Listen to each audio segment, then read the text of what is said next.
saya telah berzina dengan seorang perempuan sehingga hamil. Karena malu akhirnya kami dinikahkan. Setelah kami punya anak, alhamdulillah kami kenal ngaji. Yang ingin ditanyakan, apakah pernikahan kami syah? Bagaimana status anak pertama kami? Pertama, seorang yang menikah dengan perempuan dan perempuan itu dalam keadaan hamil, itu akad nikahnya tidak syah. Sebab dia menikahi si perempuan di masa iddah. Ia sedang melahirkan, sedang hamil. Perempuan itu lepas dari masa iddah apabila sudah melahirkan. Karena dalam Al-Quran dikatakan wa ulatul ahmali ajaluhunna ayyada'na hamlahun. Perempuan-perempuan yang hamil iddahnya adalah sampai dia melahirkan.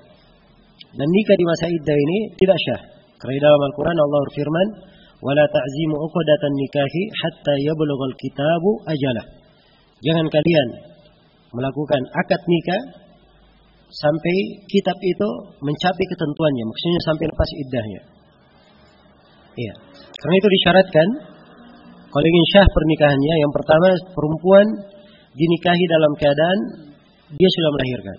Syarat yang pertama. Syarat yang kedua, ketika menikah tersebut keduanya sudah bertobat dari perbuatan zina. Bukan karena malu, tapi karena dasar keduanya sudah bertobat. Ini dua syarat. Kalau misalnya ini sudah terjadi, maka kewajiban bagi si penanya, suami dan istri, adalah berpisah selama 1 kali haid, sampai tampak rahim perempuan bersih. Kemudian akad nikah lagi dengan akad yang baru. Oleh walinya dihadiri dengan 2 saksi, ada maharnya, dan harus dicatat di di KUA, sebab memang sudah tercatat. Hanya saja dari sisi tanggung jawabnya kepada Allah dia perbaiki akad ini. Nah, ini yang pertama. Berkaitan dengan status anak, karena dia adalah hubungan di luar nikah. Iya. Pendapat kebanyakan ulama itu tidak dinisbatkan kepada ayahnya, tapi dinisbatkan kepada siapa? Kepada ibunya. Hal ini berdasarkan hadits riwayat Bukhari dan Muslim. Rasulullah bersabda, "Al-waladu lil firash walil akhiril hajar." Anak itu kembali kepada ranjangnya, maksudnya kepada ibunya. Kalau si ibu sudah menikah, maka dia ikut kepada suaminya. Tapi karena ini pertanyaan si ibu, ranjang ini dia belum menikah, maka dinisbatkan kepada ibu saja.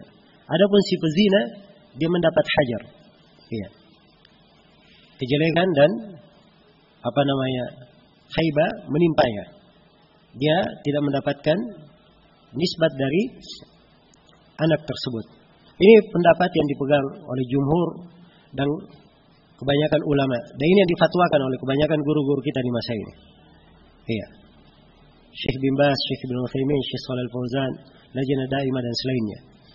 Ya memang ada pendapat dari Syekhul Islam Ibnu Taimiyah, kalau yang menghamili, dia pula yang menikahi, maka boleh anak dinisbatkan kepada si ayah.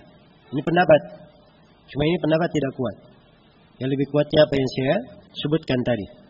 Nah, dan kadang di masalah-masalah yang seperti ini, kadang saya sebutkan silang pendapat ya. Sebab kadang ada orang-orang yang melakukan sebuah kegiatan, sebuah akad, dibangun di atas hukum di pengadilan atau dibangun di atas fatwa orang lain.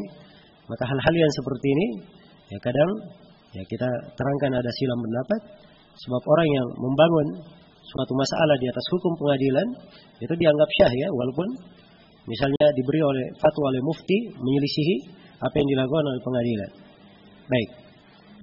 Jadi tadi kesimpulannya saya simpulkan untuk penanya tentang masalah ini adalah bahwa akad nikahnya kalau memang terjadi di masa hamil itu tidak syah. Cukup dipisahkan selama 1 kali haid. Itu istibra' namanya, 1 kali haid.